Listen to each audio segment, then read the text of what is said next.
So loading and propulsion. Loading, we're going down. Propulsion, we're going up. And so during loading, as we go down, sometimes what we see in different athletes is we see the knees going in, feet rotating in. And so what we've done sometimes as coaches would say, all right, everything that goes in is bad, everything that goes out is good.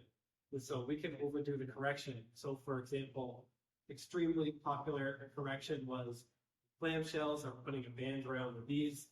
And so when we add the band around the knee, we can do side steps, or let's say we're doing a squat and we want to keep pushing the knees out on the way down.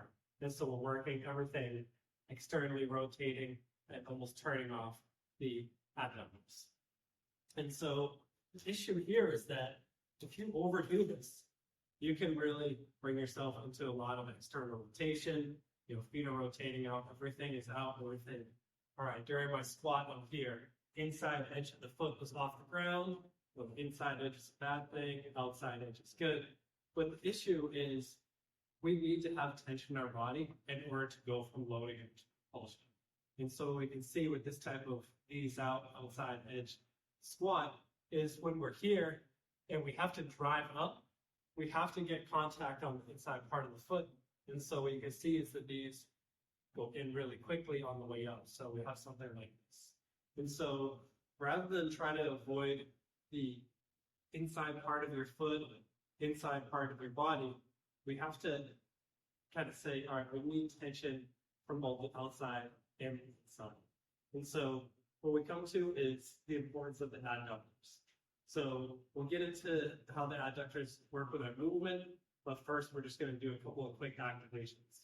So the easiest activation, just grab the foam roller, and we're going to go 90 degrees at our hip, 90 degrees at our knee, foot on top of the foam roller, and we're going to drive this bottom foot up.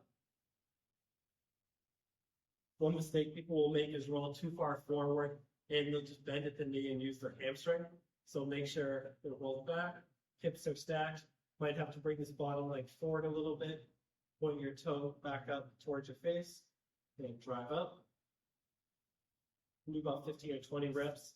If you want to add a little bit of stability on the top leg as well, we can take away the foam roller, put the inside edge of the shoe onto the ground, and drive up. And now you have a little bit of activation in both the bottom leg and the top leg.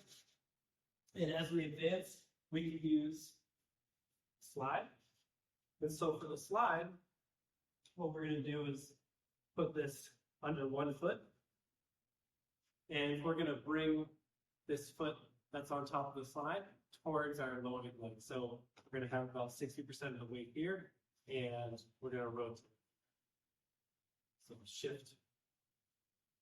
So you can just feel a little bit of activation in this adductor. And then you can work into a full slide. So here, you can see you can add a weight. And then we can start to do this movement without the slide at all.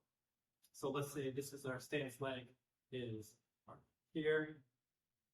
So we're loading up the side. And so when we load up this side, whether it's in a cut or a forward acceleration, of course we have tension on the outside, but we also have tension on the inside. And so we're here. And let's say we're going to go into a cut. Hit our forefoot, hips in a good position. We're getting back, and we're pulling in with the adductor. So here. So we activate the adductor, we get some good movement, and then we try to translate it into our movement. And so what you hear from a lot of high-level great coaches is, well, the adductors are underrated in concepts such as co-contractions, tensional balance, tension and position working together. Those are a few concepts. I'll mention the coaches in the notes who have those different concepts, but really kind of transform how you think about movement. All right, if these are going in, let's not just work everything that goes out. We need to work the tension, how these things work together. So here, one day we'll get into a different video of difference versus interrotation and valgus. These might look very similar, but having this tension, we're in a good position. And as you're accelerating, not just all outside or all inside. It's a good balance.